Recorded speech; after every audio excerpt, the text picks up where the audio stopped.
Hello, and thank you for joining me. I'm going to tell you the story of one Caithness family as they lived through the years of the Napoleonic War. It is estimated that some 2,000 Caithness men were recruited to fight for their country at the time, so the experiences of the Williamsons were not unique. The family is known as the Williamsons of Banniskirk, as their ancestral land, at least from the early 1600s, was Achorley and Banniskirk in Halkirk parish. Family fortunes changed, however, and by 1806 they had moved to Thurso, where they lived in Oldfield House and farmed Oldfield and Mount Pleasant as tenants of Sir John Sinclair. They also had West Merkel and Geese Little. The family consisted of Father Benjamin, Mother Janet, 3 daughters, Marjorie, Diana and Jessie, and 2 younger brothers, Donald and James. Having given up Banniskirk, Father Benjamin assumed the title of Marlfield, which was land owned by his wife. He was respected as a forward-thinking sheep farmer, but he also had a military background. The Williamsons of Banniskirk belonged to a social class, not titled but well-to-do people, owners and major tenants of the county's most productive land. Families who owned Pennyland, Alrig, Stemster, Big House, Hempriggs, Thrumster also belonged to this group, and they were nearly all related by marriage.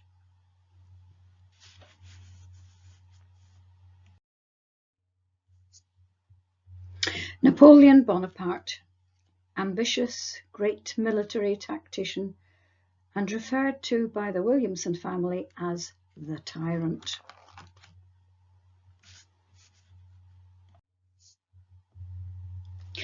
I was recently fortunate enough to be given access to the Williamson papers, courtesy of Patrick McCandless of Stemster, a Henderson and cousin of the Williamsons. This included Marjorie Williamson's diary, a handwritten copybook starting with essays on geography and history, poems, sermons, reports on dinner guests and outings, family events, and a list of children she finally gave birth to, when they first teethed, and so on. Finally, into the notebook were details of who was to inherit her possessions on her death and how she wished to be buried. Letters from the sons, James and Donald, provided a host of detail, and through these family letters and papers, a story began to emerge. Further reading and research allowed me to better understand it.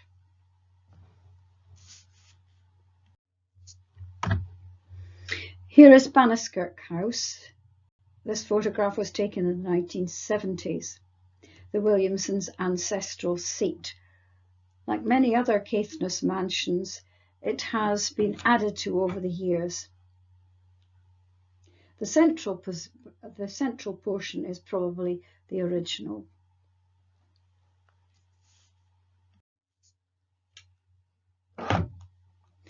Benjamin Williamson, the father, was born in Edinburgh at the castle garrison, where his father, in turn, was stationed. Just to illustrate the nature of society at the time, on the same page of the birth notices as Benjamin were children born to a wig maker, a sedan chair carrier, and a sergeant of the watch. The figure on the right shows how Benjamin would have looked in the uniform of the Caithness Highlanders, or Fencibles. They were raised in the 1790s by Sir John Sinclair of Ulster, who lived in Thurso Castle at Thurso East. He is pictured on the left. Benjamin was appointed Lieutenant Colonel, while Sir John was Colonel-in-Chief.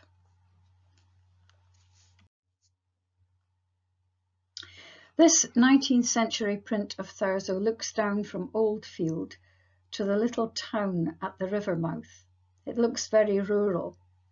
This was a time of huge agricultural improvement, drainage, stone clearing, creation of larger units, fertilization of the soil. Land had to be productive and make money. Benjamin Williamson embraced these new ideas.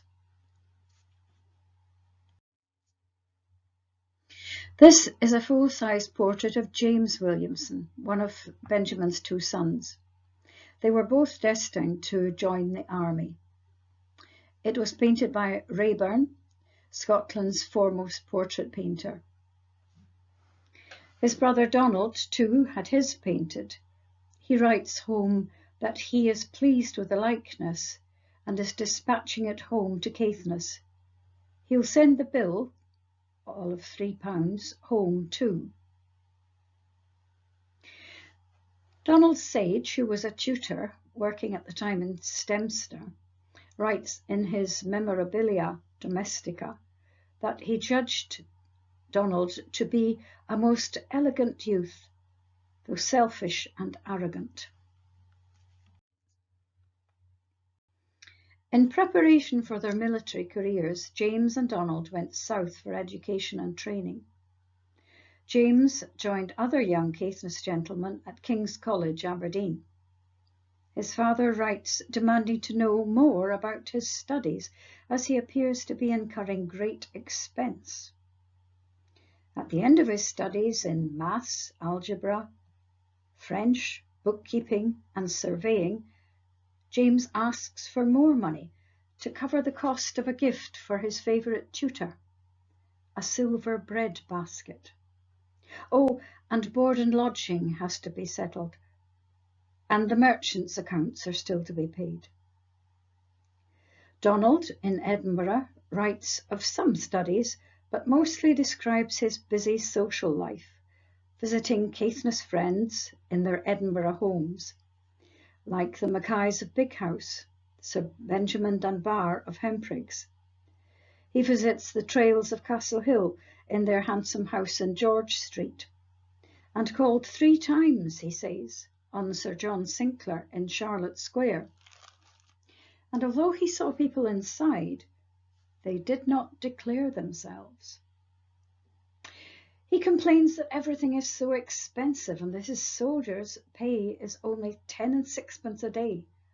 Meals themselves cost 3 and 6pence plus 5 shillings for a pint of wine, which was the mess allowance. Luckily, he can count on an allowance from his father of 10 guineas for 6 months.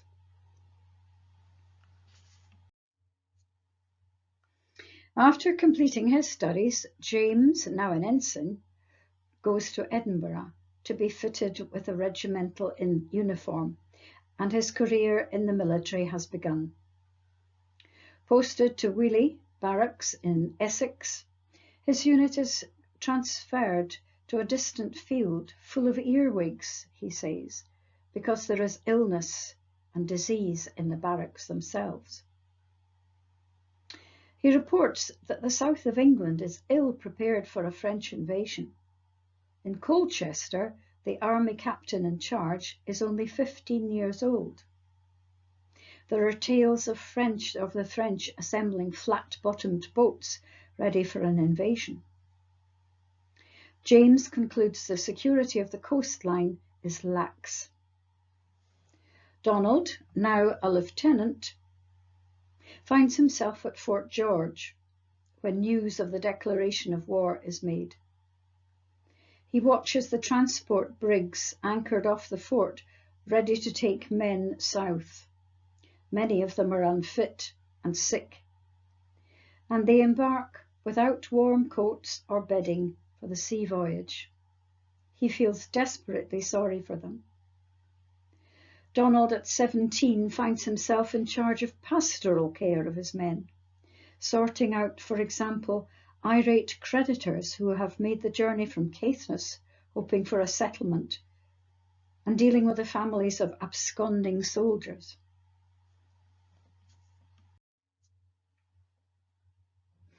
While the brothers are with their regiment, what is life like for Marjorie Williamson? Sundays seem to offer the most entertainment. Church service in the morning, followed by lunch with friends or relatives, where the sermon would be discussed and rated. In the afternoon, Marjorie would copy out sermons and uplifting poetry. Guests came to dinner regularly, many staying overnight. She tells us her aunt and uncle from Pennyland, the Mackays from Big House, and the Hendersons from Stemster were frequent visitors. When a trip to Wick was necessary, it involved spending the night there. For light entertainment, Marjorie would read the Ladies' Magazine. It cost 6p. Most of the contributors were feminine. She would copy out poems from it and copy them into her copybook.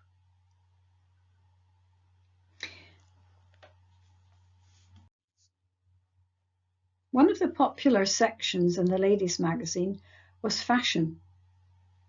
Advice and illustrations kept Marjorie up to date with London fashions.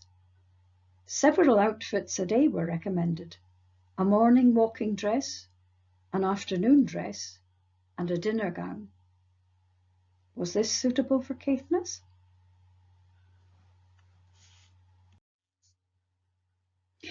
Unlike its companion in the Gentleman's Magazine, which contained stirring stories of valour and encouraged male readers to fight for their country, the Ladies' Magazine sought to reassure their tender readers. And as this poem, which Marjorie copied out, will reveal.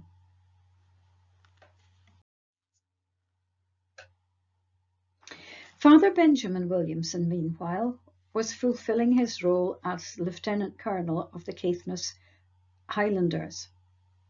This bounty note confirms that the recruits to the Highlanders were to serve in Ireland only. Trouble was brewing there even then. He reports a tedious march to Cork with northern recruits. Once there, however, the Caithness men proved to be great peacekeepers, being given a special award for their friendly engagement with the local people. This is Milton, Cork. While Father Williamson is here, he receives many demands from his sons wishing to get promotion. Rapid advancement could be achieved by purchasing a commission, but it was not cheap. £600 for a lieutenancy, £950 for a captaincy. That was the equivalent today of £170,000. There were pros and cons to the system. Obliging candidates to pay meant they probably had their own means and therefore were less likely to loot and pilfer. It also meant they were less likely to be revolutionaries. And finally, it reflected the society of the time. An exclusive officer class was in keeping with it. In case of gross negligence, the officer could be cashiered, that is, dismissed with no pension or hope of further promotion. The downside to the system was that a rich officer could be quite inefficient. For Mr. Williamson, raising the funds for both sons meant calling on support from relatives, friends, and mortgaging off parts of his land in Caithness. Middleton was a base not only for Army Policing of Ireland, but a collection point for various allies, including the KGL, the King's German Legion, expatriate Germans who fought at Waterloo and in the Peninsular War. Canadian troops, the 30th Foot, also joined the British ranks to boost numbers in Ireland and then in Spain and Portugal.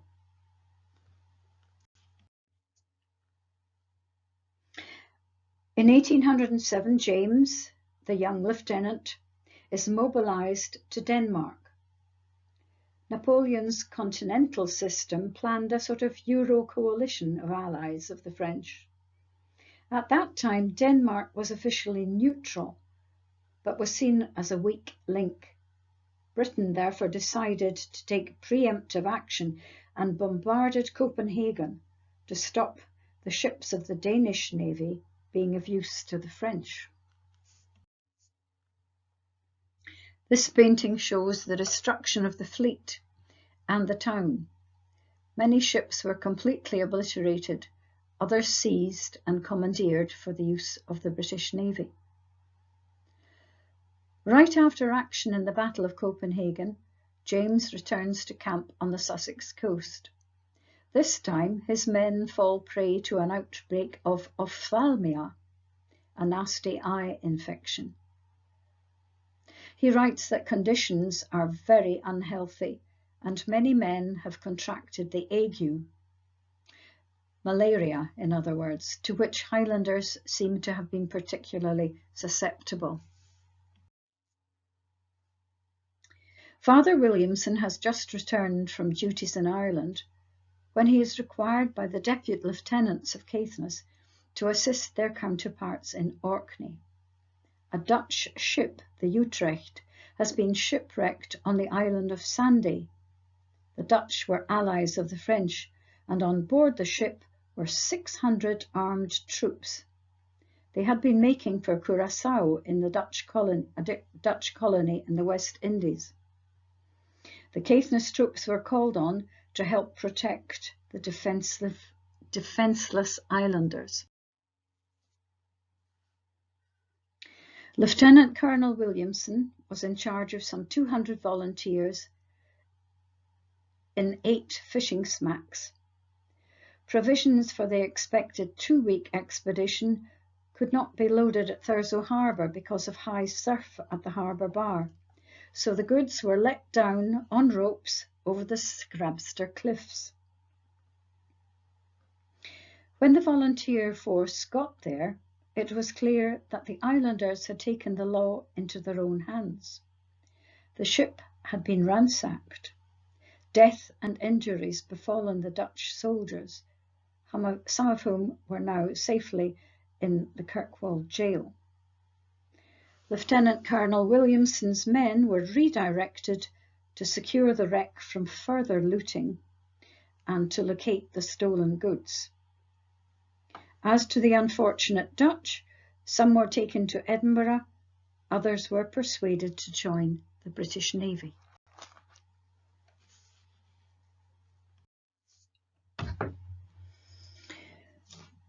James confesses that he writes with trembling hand.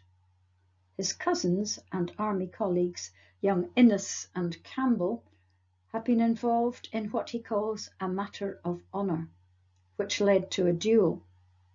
Innes was the principal and shot his adversary through the body. It seems that the shot will prove fatal. Innes has had to run away. I suspect that James is telling his father as some kind of monetary reparation will have to be paid. James and Donald both expect to be sent to Spain or Portugal at any minute.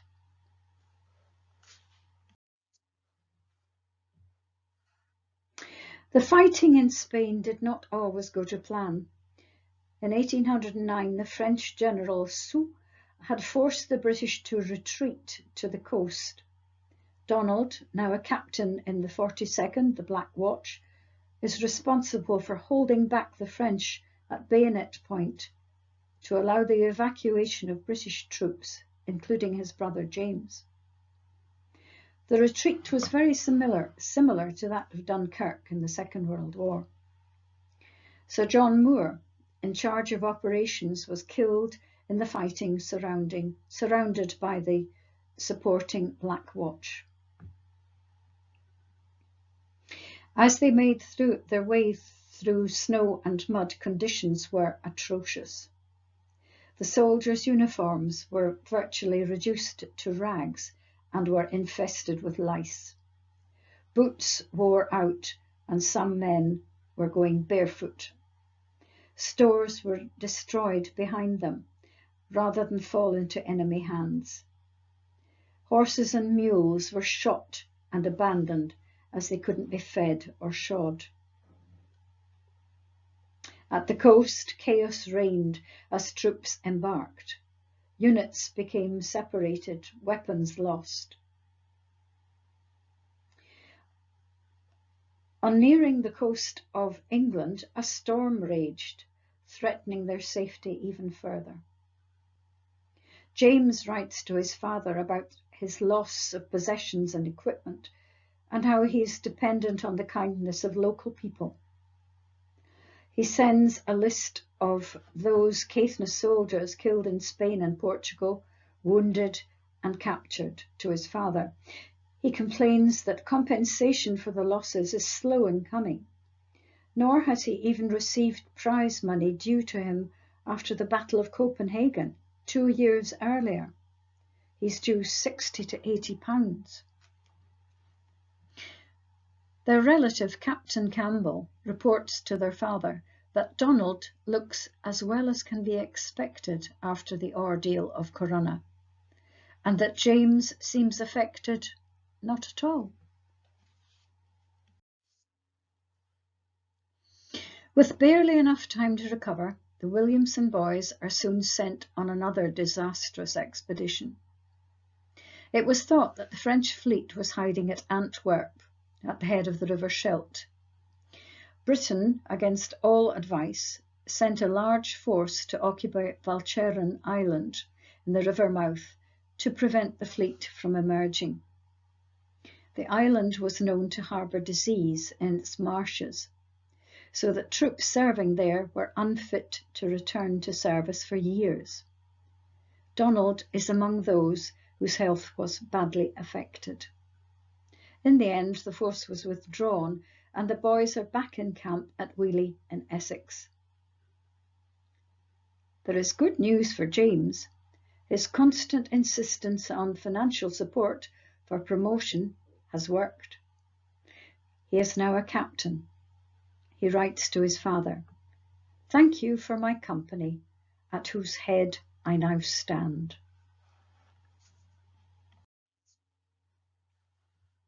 James has been posted to Stirling Castle, where he writes to his father of his delight at a visit from his sisters, Marjorie and Diana. He was glad to see them improved since last time. How do you think they travelled? Doubtless by sea from Wick to Leith, a journey which could take up to 2 weeks. There is a story about a pre-Christmas trip where Caithness passengers were bringing all sorts of fresh food treats for the relatives in the capital. The weather delayed them so long that they had to eat all the goodies. Marjorie writes in her diary of the toll that is obvious on her brother's health after Corunna and Walcheren. They all come home together. James professing a desire to do recruiting, as it is the best way to get some leave. Donald takes 13 months to recuperate and recover his health. That new year, says Marjorie, was one of the best, as the whole family was together.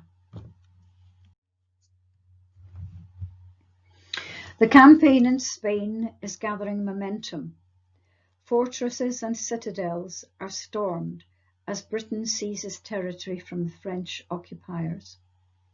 James's company is involved in the siege of Ciudad Rodrigo, the second siege in 2 years for that town, under the leadership of the Duke of Wellington, referred to by the boys as A.W., Arthur Wellesley. The Duke reports, "Fortress successfully breached by heavy artillery."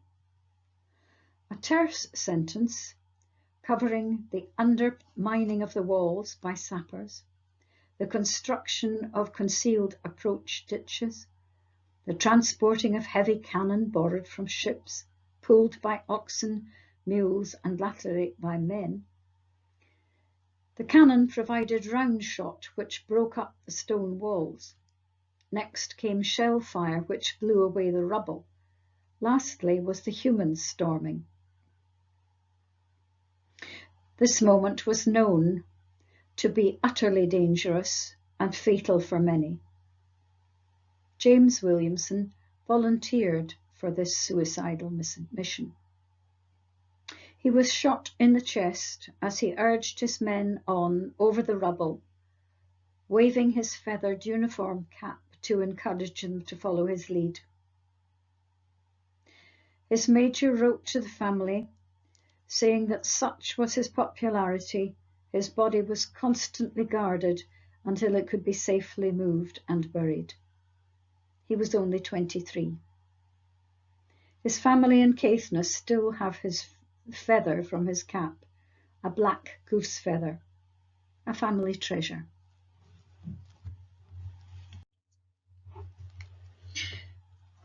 Rodrigo's siege was followed by another, the siege of Badajoz, an important one as it opened up the road to Madrid. Have a look at this very clear picture and note the ladders for scaling the walls. Donald was posted nearby. He visits the scene of James's death and describes it as a stout fortress. He watches the continuing enemy action from a church tower through his spyglass. He tells his father 900 barrels of gunpowder were used, and ammunition was so scarce that enemy ammunition was collected and reused.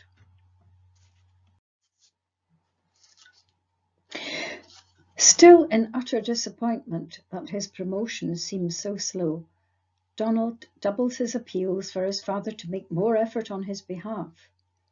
He has sent his memorials, his CV in other words, to Sir John Sinclair to take up his cause.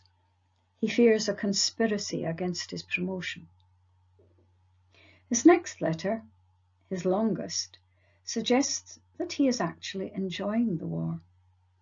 He explains, an officer was wanted for a special mission, able to speak Spanish and be tolerably mounted. Donald volunteers. He is to carry dispatches for General Clinton to the Madrid headquarters. Clinton was Sir John Moore's adjutant general at Corunna and was now infantry commander under Wellington. His specific task was to keep a close watch on the movements of the French General Clausel. Donald rides mostly at night over mountain tracks. He leaves his horse and transfers to mule, eventually reduced to going on foot. He tumbles frequently. Using his ingenuity, he persuades a Spanish officer that he is carrying urgent messages for 2 Spanish generals. He demands and is given a horse and an escort. He realizes that he must ride at top speed to keep up the pretense. It took him 23 hours to cover 80 miles. After a bath and some tea, he sets off on a sightseeing trip of Madrid. Museums, palaces, and an evening at the theatre, where the music and dancers were very good. Donald confesses he didn't sleep well in the Prince of Peace Palace, where he's been given a room, as the bed was too soft. The next day, orders come for his return with letters from General Clinton. His return trip was as uncomfortable as before, riding under a hot sun by day and over dark wooded tracks by night.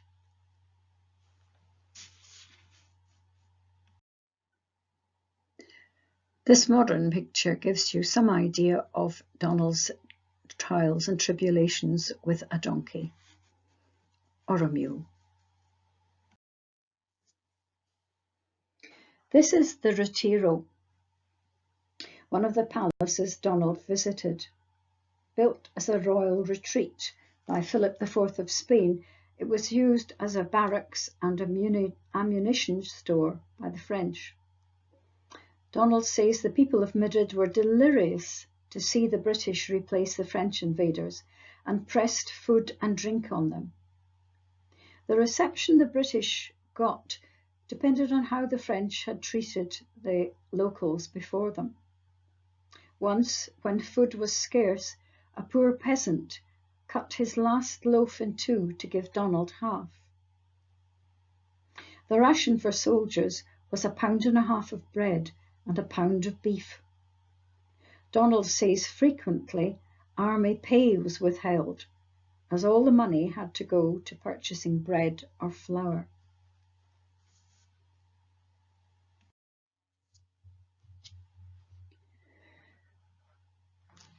Donald writes home to say that he is well, but that his family may see his name among the wounded after the siege of Burgos.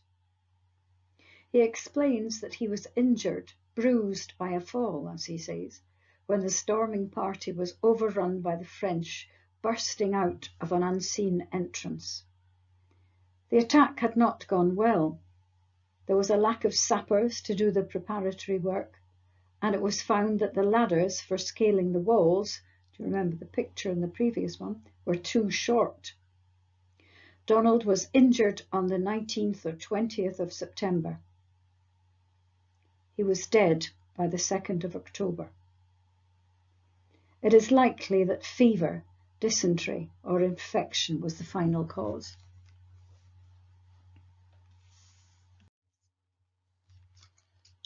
Making its way from Burgos to Lisbon, to Inverness, Dunbeath, Wick and Thurso, here is the letter which so reassured the family that all was well. It was another month before Donald's death was confirmed. Major Campbell, a cousin of Father Williamson, witnessed the death and assured them that Donald's last words were of his family. And he did get his promotion to Major, recommended by the Duke of Wellington and confirmed by the Prince Regent, but it came too late. Marjorie writes in her diary of the family's unbearable grief at the loss of 2 sons. She takes her brother's miniatures out of a special box and mourns their passing. The diary contains outpourings of grief, appeals to the Almighty for strength to face their sorrow and loss, poems and essays on bereavement and valour in battle. And here are the portraits of the 2 brothers. Look closely at Donald on the right. A lock of his hair can be seen escaping from the frame.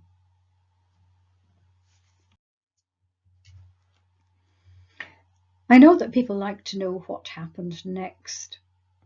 As you know, Napoleon the Tyrant was eventually defeated at Waterloo in 1814 and imprisoned on Elba and latterly St. Helena. At home, Thurso Bailey celebrates the defeat by burning his wig in the town square.